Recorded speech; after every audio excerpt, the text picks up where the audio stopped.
Hello, and thank you for stopping on my video. My name is Becky, and this is BecxReadz. I post videos every 5 days, and if I can manage, I will squeeze some in between, and today I have the start of a new themed reading vlog for you. It is March 1st, and I am sitting in front of my St. Patrick's Day tree. So I thought I would do another reading vlog of reading Irish romances and seeing, like, on a scale of 1 shamrock to 3 shamrocks, just how Irish they feel to me. I did a video like this last year where I read 3 Irish inspired romances, which I will link down below if you want to go check that out. And because I do love, like, learning about other cultures, mythologies, and things like that, I'm going to try and find, like, Irish folklore, fairy tale, paranormal, or fantasy books to read. So the first book that I found to read is going to be Green and Gold. This is I think it's a menage paranormal romance about a girl who falls in love with a leprechaun king and maybe somebody else, I'm not sure. Trying to find a decent leprechaun romance that wasn't like a super short, like 13-page erotica was very difficult. So I'm gonna give this one a try, see how it goes. I will update you along the way.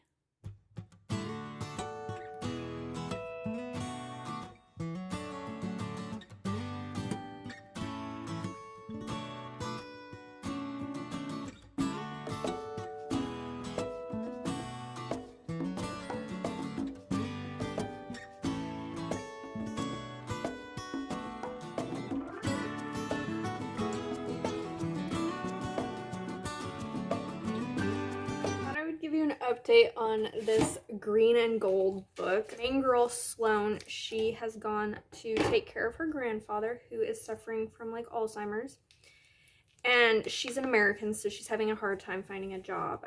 She's just been doing like really crappy odd jobs until she sees a flyer for a front desk clerk at this Flanagan Castle. So she goes there, and it's a really hard castle to find, and almost immediately upon getting there, she is hired, and she's walking through the forest, talking to her best friend on the phone, and she sees this man in this clearing, and she discovers that she has stepped into a fairy circle, and this man tells her that he is a leprechaun king.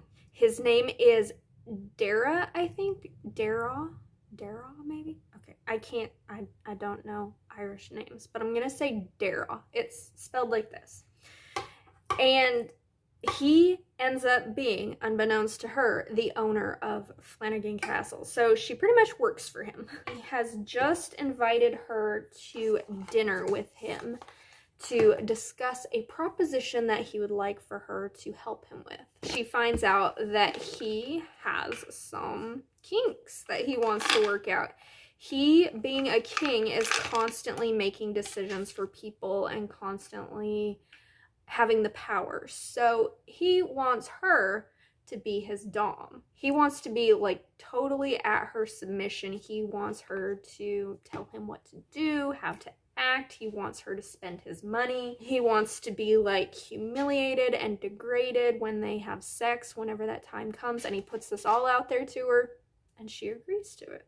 I do have a feeling that her other love interest is going to be this man named Liam, who is kind of rather shy. He seems like a really cute character, but he does come across as very shy. So I did not know before I went into this book that it has a whole first page of content warning, trigger warnings in it. Some of them are things I don't particularly like in romance, such as a degradation kink. So when those come up, I may just skim over them because I'm aware that they're in there, and I don't want to like knock the book for having that when I knew that it went into it going in. But I do want to read this book because it seemed like the best leprechaun romance that I could find. I'm just gonna overlook the things that I don't particularly like in romances. So I finished reading Green and Gold, and I got some thoughts. This is exactly what this title says it is. It is an erotic Irish fairy tale. The relationship begins of her learning how to be a dom and learning what to do to please him and take care of him. At the same time, she is also dating this young man who lives in the village named Lucas. Liam. Liam is his name. She starts dating Liam, and she refers to Liam at the beginning of this book as a golden retriever boy. He is very sweet. He is very, like, almost timid and shy. But once she starts dating him, she realizes that he can have his dominant side, but he can also be very submissive as well. And he likes to please people. That is how he gets off, is he likes pleasing women and giving women pleasure and doing things for women. So she finds herself in this sort of menage relationship with these two men, both who have submissive natures. And erotic story progresses from there. I gave it 3 stars in the end. It's a very, like, low 3 stars, but I gave it 3 stars. I like that this book handles BDSM in what I would consider a very good light. Like, I know nothing about BDSM. I don't partake in the BDSM lifestyle. I know nothing. But from what I have understood of it, I feel like this portrays it very well. There is a very clear, concise communication. There are limits put in place. She checks in with Dara during their scenes to make sure she isn't going past those limits and making sure he's okay. There is caretaking afterwards. There's this very clear communication that is going into it, which, as much as I know, is what is required when you partake in BDSM. On the flip side, I also thought she had a very good communication with Liam. I can never remember that guy's name. But when she gets in a relationship with him, she tells him what she likes, and he feels comfortable enough with her to tell her what he likes. He likes taking care of women, and in the past, he has been made to feel like he's sort of like a sissy boy because he just wants to please women. He's not overly dominant. He just wants them to find pleasure, and in doing so, he finds pleasure. And so he clearly communicates that to her, but when she wants to be sort of submissive in the bedroom, she communicates that with him. I did also appreciate that the dynamic was flipped and that the woman was the dom and these two men were sort of her subs. I thought that was a really rare thing to see in books. And I've said this before, but when I read, I become the main character. So in this story, I was Sloane. I became Sloane. And me personally, I don't love submissive men. So I did not enjoy being her character simply because she was the dom, and I that's not my vibe.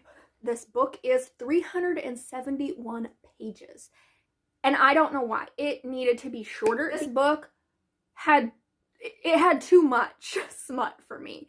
And I know some people will say, well, Becky, it says erotic right on the cover. What did you expect? People have different levels of things that they expect in a book. Like, if you give me a 50-page novella that says erotica, I literally expect it to be nothing but smut.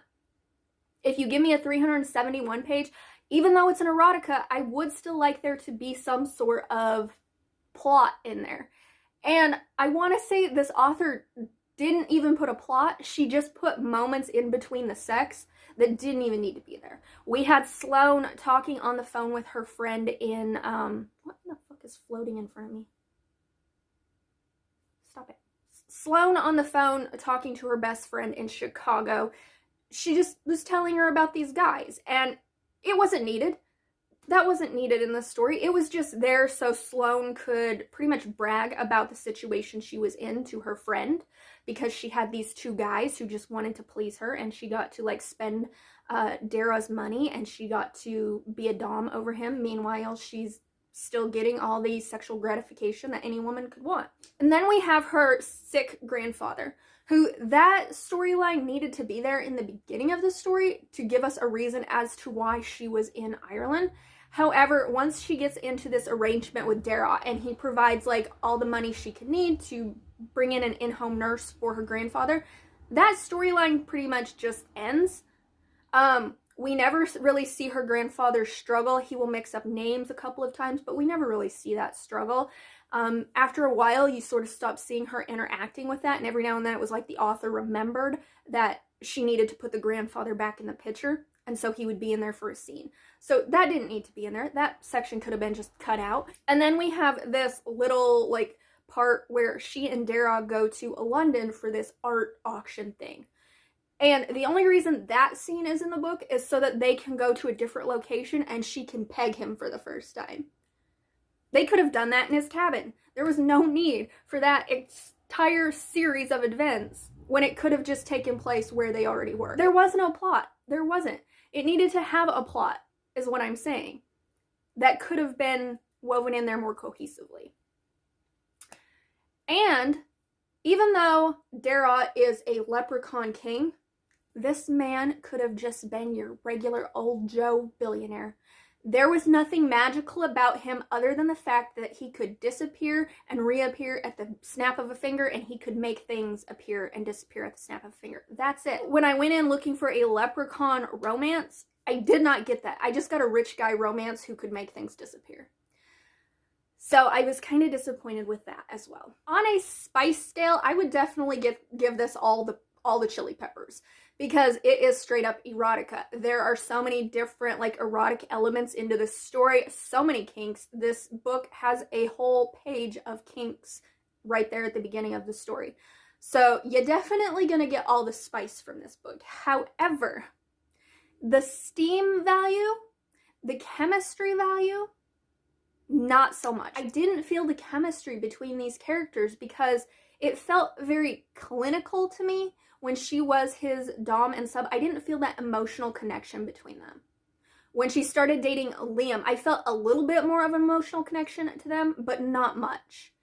And it almost felt like I was watching a porno and watching people act out these scenarios. So when they proclaim their love to each other, all three of them, I'm just like, but how? You really don't know much about each other because all you've done is fuck each other.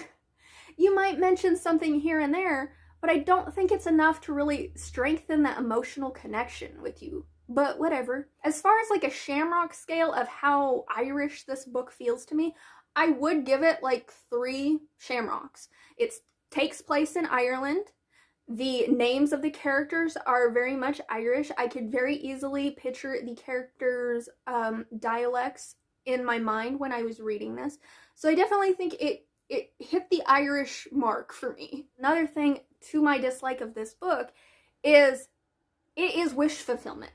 This relationship has no tension in it. It has no disputes. It has no annoyances. These 3 people just love each other. They accept everything about one another. There is no problems within this relationship, and it's all hunky-dory and sunshines and rainbows and pot of gold. And as much as I hate like the 3rd act breakup in romances and the miscommunication, I need something to show me that this relationship can go through ups and downs and survive. And in this one, there were no downs. It was all just, woo, rainbows and orgasms all the way through. Nothing came along to force these people to question one another or to annoy one another or to have any sort of argument amongst them. And I'm just like, yep, that's a fucking fairy tale if I've ever read one. I knew after reading some of the kinks in this book that I wasn't going to like some aspects of it. And I know some people will be like, why do you read these books if you know you're not going to like it? This reminds me of something I heard Crystal at Crystal's Bookish Life say is, she was talking about the same thing and why she reads books that she might not like. It's because maybe there is a story the author can create that will make me like something that I don't previously like. And if I'm only reading books of things that I am sure to love, I'm never going to broaden my horizon and never going to see past a scope of things that I enjoy. I'm hoping against all hope that the book that I'm reading, the author will make me enjoy it. That's what I'm aiming for every time I pick up something that I don't think I'm going to like. This just so happened not to do that. But I gave it a try, and now I can recommend it to other people who do like these things. The next book that I'm going to read for this Irish-inspired reading vlog is called Ride the Awakening, Isle of the Horse Shifters, I think the title is called. So the reason I am choosing this is because I think it is a Pooka shifter romance. I had to look up like the mythology of what a Pooka was and what it was different from like a Kelpie. Within Irish mythology, Pookas are a trickster creature. They shapeshift often into horses or rabbits or other creatures, sometimes even humanoids, and they trick people. They are different from a Kelpie in that a Kelpie is a horse that will drown its victims, whereas a Puca is a horse shifter that will just like take people on a scary, scary ride and then dump them off as a way of like tricking them and scaring them. So that is what I learned about Pucas. So I'm going to read this. It's much shorter. I think it's only like 78 pages or something like that. So I'm going to see what this is all about. And once I probably finish it, I don't know, I might update you when I'm in the middle of it. I might not. I might wait till I'm completely done.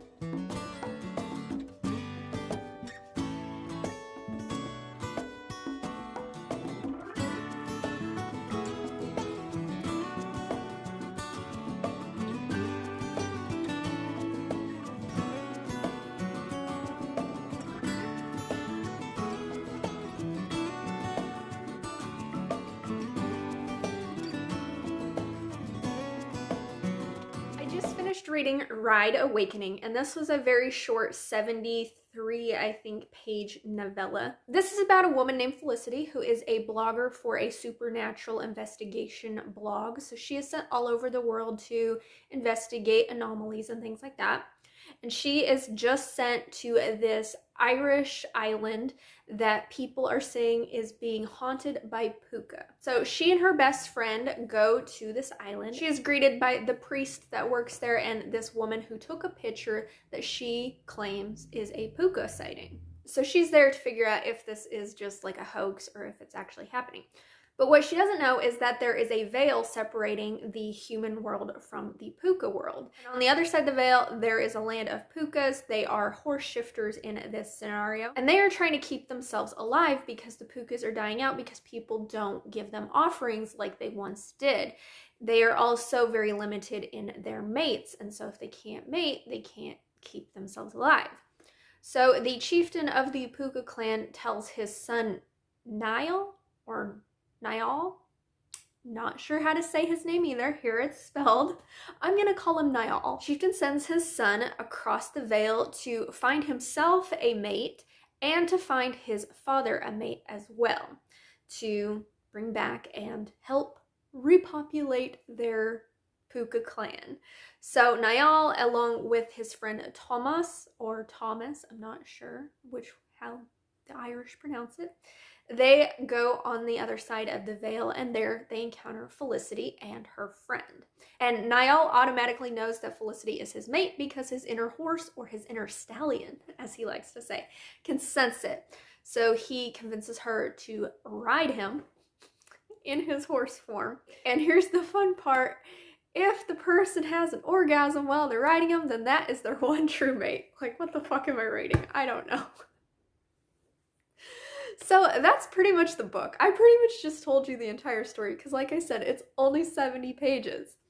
But I had a good time with this. I ended up giving it 3.5 stars. That's something that I haven't ever read about before. I also haven't read too many horse shifter romances. I thought within the 70 pages that I got, there was a clear like plot line going on. I liked how it was set up with the familial dynamics between Niall and his father and even his sister, and the dynamics between Felicity and her friend. I would love to read more in this series because it did intrigue me enough that I would like to read more in it.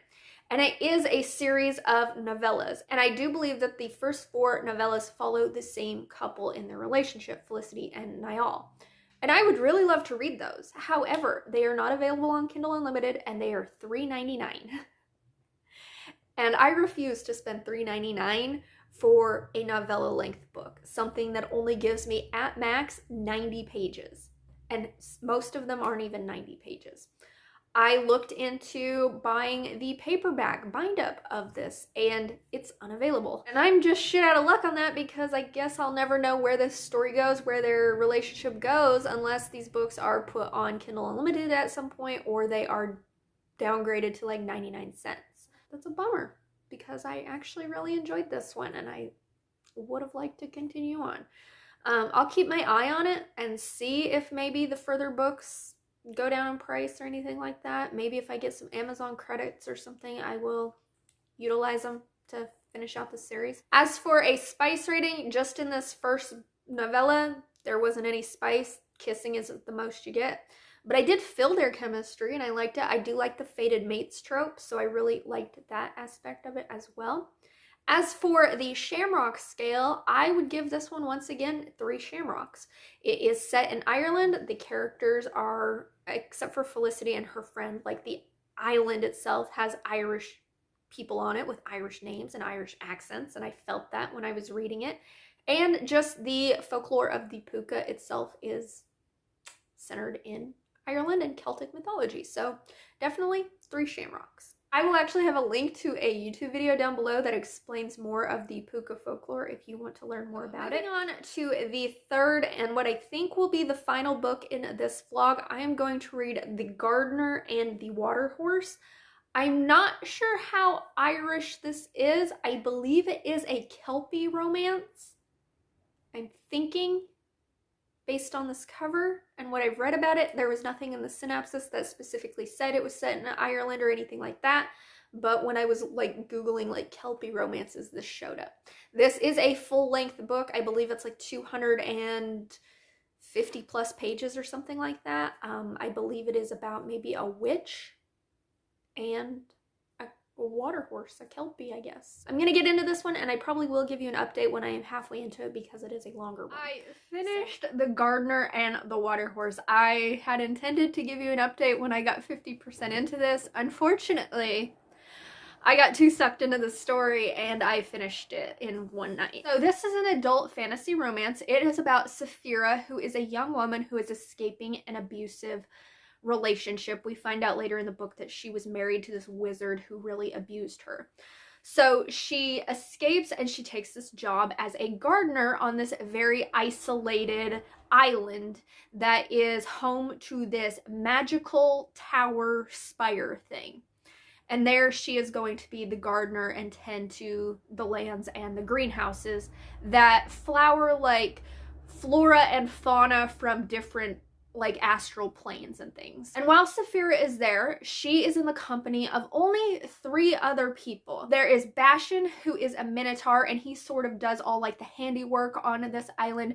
There is Marin, who we learn is kind of this dead entity. She was an experiment for these mages in her world where she had too much magic in her and they tried to pull it out of her.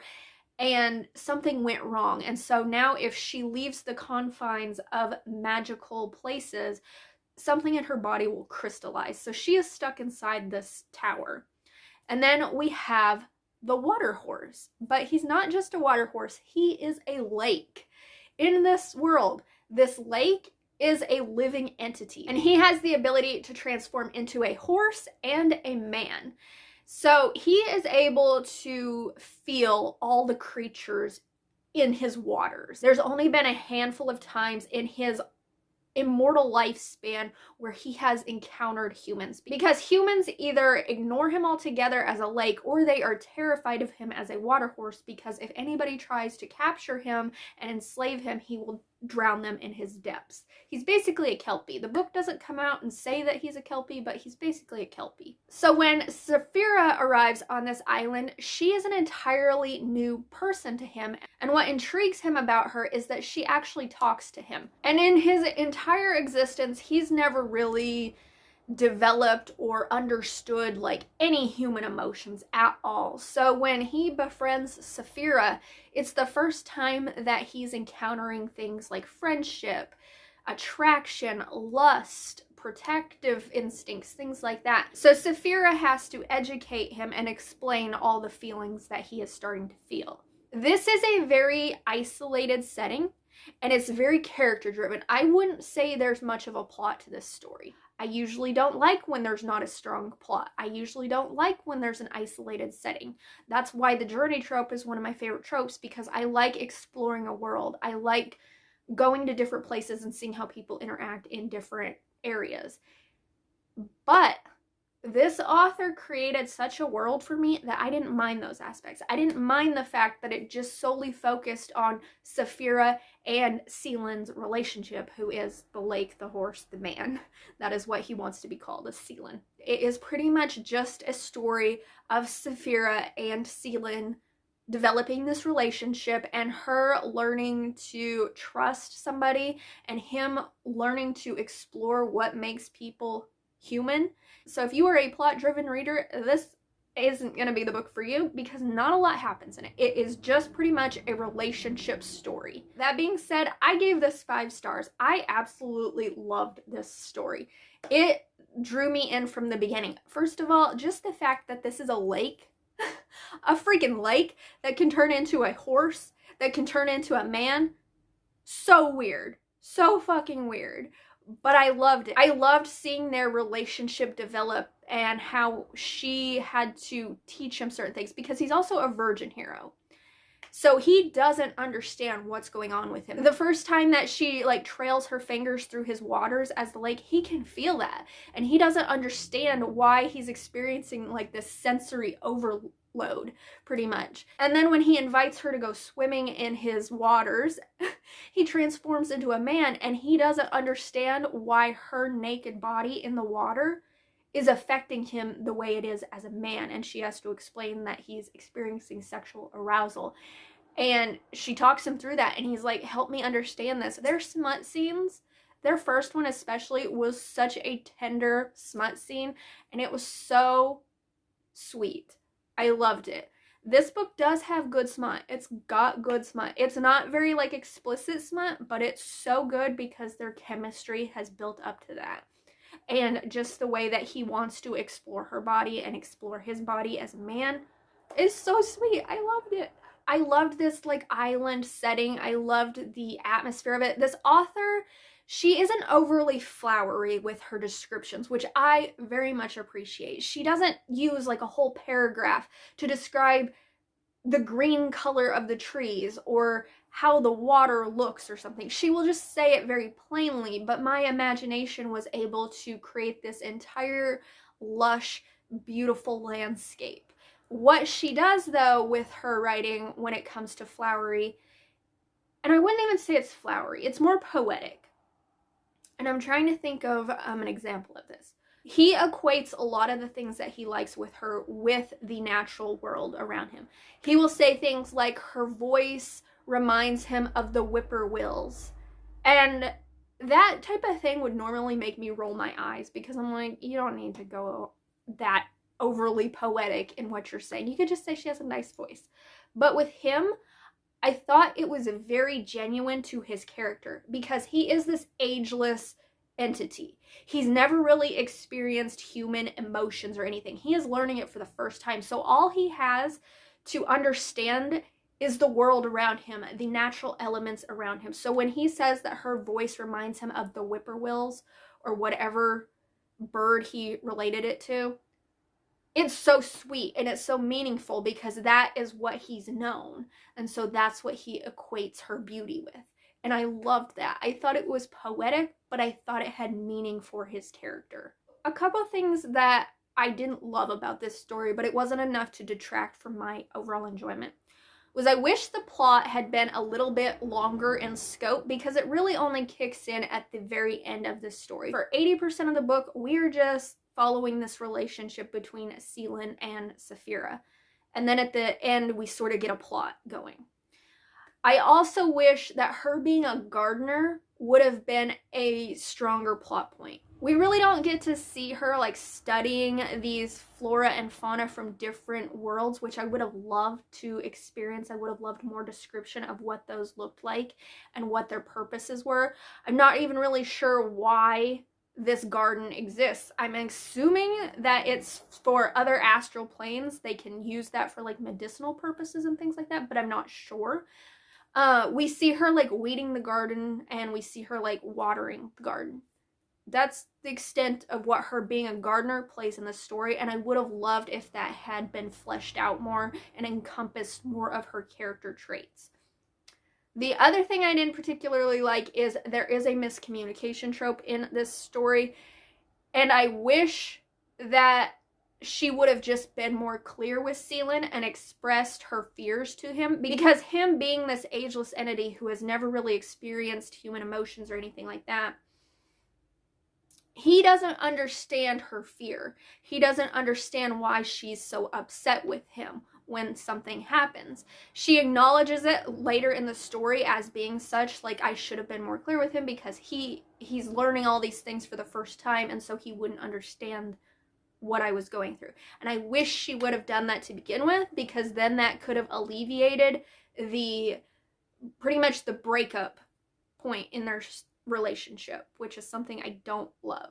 On a spice scale, I would give this about 3 chili peppers worth of steam. There is good smut scenes, and they're pretty extensive smut scenes, and they're pretty creative smut scenes too, because this man is a lake. He's a lake. So the things that he can do with water is pretty inventive. As far as a shamrock level, I'm only going to give this 1 shamrock because it didn't feel very Irish to me.